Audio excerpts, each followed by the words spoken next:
Subscribe कीजिए आपके अपने YouTube channel education for CBSE को और बेल आइकन को दबाइए ऐसे ही वीडियोस देखने के लिए।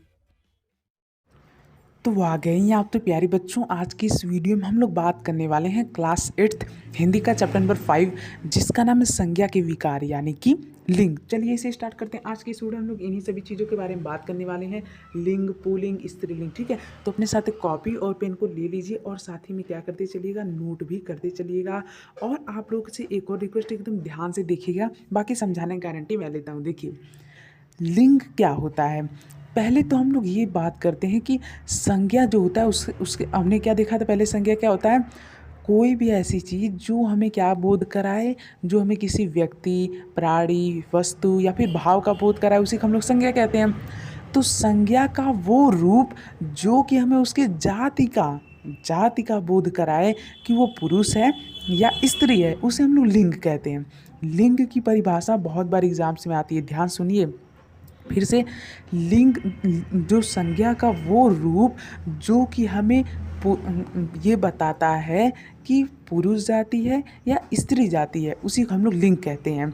तो संज्ञा का वो रूप जो हमें पुरुष या स्त्री होने का बोध कराए उसे हम लोग लिंग कहते हैं। याद कर लीजिए एकदम बढ़िया से, ठीक है। लिंग बहुत ही सिंपल है यार, संज्ञा का वो रूप जो पुरुष या स्त्री की जाति होने का पता दे उसी को हम लोग लिंग कहते हैं, ठीक है। अब जो लिंग होते हैं वो जो लिंग होता है वो दो प्रकार का होता है, पुल्लिंग, स्त्रीलिंग।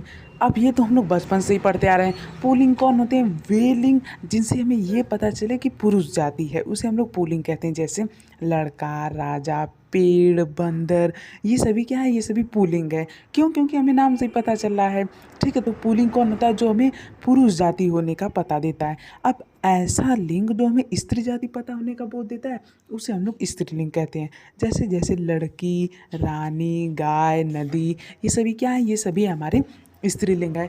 अब हम लोग ये बात करेंगे कि इन्हें हम लोग कैसे पहचानें। सभी लोग जानते हैं, पर हम लोग कैसे पहचाने कि ये क्या है, ये पुल्लिंग है, ये स्त्रीलिंग है।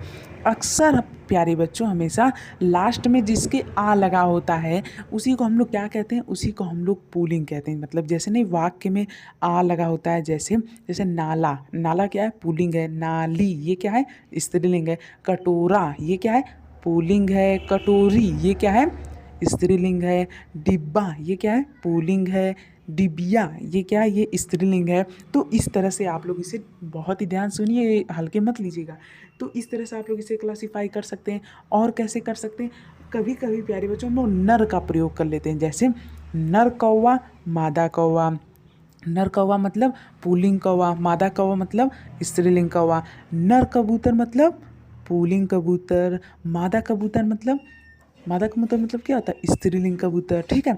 तो कभी कभी हम लोग नर और मादा लगाकर भी इनका क्लासिफिकेशन कर देते हैं।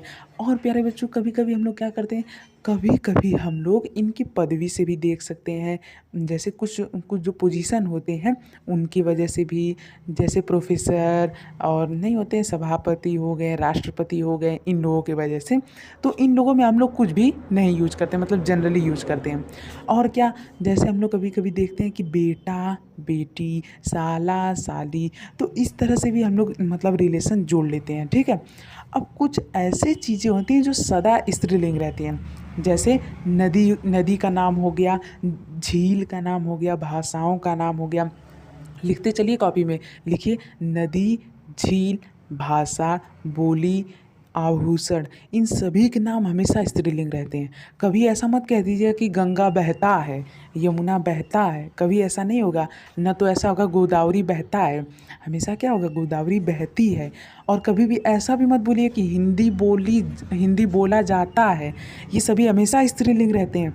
और फिर से नोट कीजिए, कुछ ऐसे शब्द होते हैं जो कि हमेशा पुल्लिंग रहते हैं। जैसे देश, परिवार और समाज, ठीक है। तीन चीज़, देश, परिवार, समाज हमेशा पुल्लिंग। और नदियाँ, भाषा, नदी, भाषा, आभूषण, ये हमेशा स्त्रीलिंग। इन तीनों चीज़ों को याद रखिएगा, ठीक है। तो बस इस तरह से आपका चैप्टर खत्म होता है। मुझे उम्मीद आप लोग समझ में होगा। जो अभी अभी बताया हूँ नोट प्लीज़ कर लीजिएगा और इसे याद कर लीजिएगा, बहुत हेल्प करेगा, विश्वास कीजिए। तो चलिए मिलते हैं अगले वीडियो में। अगला वीडियो देखने के लिए डिस्क्रिप्शन दी गई लिंक पर क्लिक करें। थैंक यू, जय हिंद, जय भारत। मिलते हैं अगले वीडियो में।